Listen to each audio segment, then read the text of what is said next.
नमस्कार विद्यार्थी मित्रांनो. तर आज आपण 8वी शिष्यवृत्ती गणित विषय याचे काही कठीण प्रश्न बघणार आहोत. तर बघा या ठिकाणी प्रश्न क्रमांक बघा 40. समान रुंदी असलेल्या दोन आयताकार मैदानांचे क्षेत्रफळ अनुक्रमे 1541 चौमीटर व 759 चौमीटर आहे. तर मैदानाची रुंदी किती? या ठिकाणी समान रुंदी दिली आहे. समान रुंदी म्हणजेच या दोन्ही क्षेत्रफळांना समान संख्येने भाग जात आहे. ती रुंदी म्हणजेच आपल्याला इथं मसावी काढावं लागेल. तर मसावी काढण्याकरता यांना भाग जात नाही या संख्या. तर दुसरी एक पद्धत आहे मसावी काढण्याची. मसावी काढूया आपण. यामध्ये 1541 या संख्येला आपण 759 या संख्येने भाग देऊ. तर याला 2ने भाग जाईल. 92 18 हे म्हणजे 10 1 11 2 14 आणि 1 15 यांची वजाबाकी जर केली तर 23 येतो. आणि पुन्हा एकदा 1518 या संख्येला 23 या संख्येने भाग दिला तर 66चा भाग जातो. 1518 पूर्ण भाग गेलेला आहे. म्हणजे या ठिकाणी मसावी किती आली आहे? 23. म्हणजे योग्य उत्तर आहे पर्याय क्रमांक 3 23 मीटर. त्यानंतर प्रश्न क्रमांक 41 बघा. 17 गुणिला 19 गुणिला 4 भागीला m बरोबर 161.5 तर m बरोबर किती?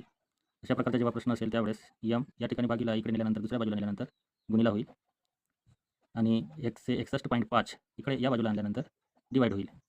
तर 17 गुणिला 19 गुणिला 4 भागीला 161.5 ही होईल mची किंमत.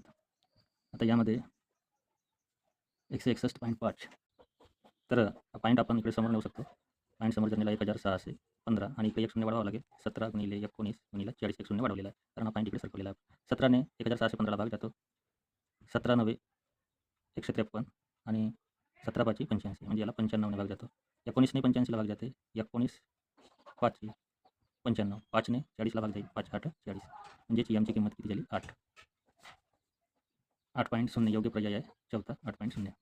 त्यानंतरचा प्रश्न आहे बघा 42 वर्गमुळात 992.1/4 बरोबर किती? तर यामध्ये आपल्याला या दोघांचा गुणाकार करावा लागेल. 992 गुणिले 4 त्याच्यामध्ये 1 मिळवणे. 992 गुणिले 4 म्हणजेच किती होईल? वर्गमुळात 992.1/4 या दोघांचा गुणाकार जर आपण केला तर वर्गमुळात 4 2 8 8 मध्ये 1 मिळवणे म्हणजे 9 4 9 36 6 5 आले 3 4 9 36 36 आणि 3 39 3969/4.